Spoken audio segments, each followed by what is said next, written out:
வணக்கம் வணக்கம் அண்ணாமலை. என்ன அறிவாலயத்து செங்கலில் பிரிப்புன்னு சொன்னீங்களாமே, அறிவாலயத்து செங்கலில் பிரிச்சிருவீங்களோ? என்ன அண்ணாமலை வாய்க்கு வந்ததை பேசுறதே தொழிலாக வச்சுருக்கிறீங்க? இப்போ சொன்னதெல்லாம் செஞ்சிட்டீங்க, இப்போ அறிவாலயத்து செங்கல் தான் பாக்கி இருக்கா? இப்போ ஏற்கனவே நடந்த நாடாளுமன்ற எலெக்ஷனில் 40க்கு 40 பிடிப்பேன்னு சொன்னீங்க. இதுக்கு முந்தைய பார்த்தா இருக்கிற இடம் பூரா பாஜக கூடி தான் நாட்டுவோன்னீங்க. அதுக்கு முந்தைய சட்டமன்ற எலெக்ஷனில் பிடிச்சி ஆட்சியை பிடிப்பண்ணீங்க.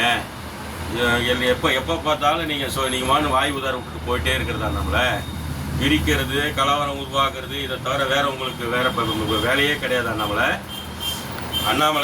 அறிவாலயம்ன்றது அறிவாளர்கள் கூடக்கூடிய ஒரு ஆலயம். தமிழ்நாட்டின் தலையெழுத்தை நிர்ணயம் பண்ணக்கூடிய சிறந்த அறிஞர்களின் அறிவாலயம் அது. அந்த செங்கல்ல பிரிப்புன்னு சொல்கிறீங்களே, உங்களுக்கு முடிஞ்சால் தில் இருந்தால், தெம்பு இருந்தால், திராணி இருந்தால், உங்களுக்கு தான் அது அறிவே கிடையாது. அறிவு இருந்தால் நீங்கள் ஏன் சங்கி கூட்டத்தில் மூத்திர குடிக்க கூட போய் நீங்கள் கூட போகிறீங்க? அவங்களுக்காக சப்போர்ட் பண்ணி பேச போகிறீங்க.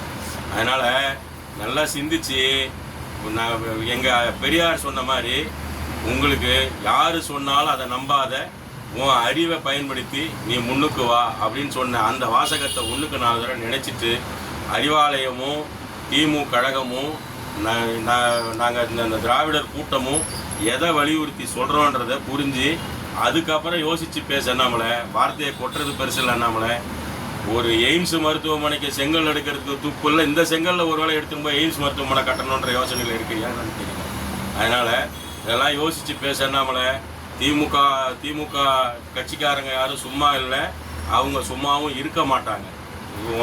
கொஞ்சம் நாவடக்கம் தேவை.